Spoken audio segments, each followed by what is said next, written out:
даем только врачам, которые ответственны в лечении этой жидкостью больных, и они будут отвечать. Потому что если выпьет в холодном виде, в течение 5 минут человек умирает.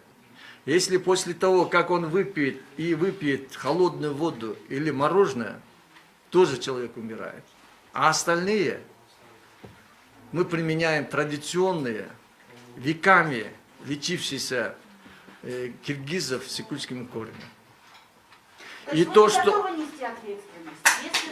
если то, что мы даем в больницах, и наши врачи, соблюдая все, которые мы даем, умрет, я буду нести ответственность. А если кто-то, сейчас начнутся продаваться и сикульские корни в Сикуле, потому что многие в домах, многие готовят. Это все мы знаем.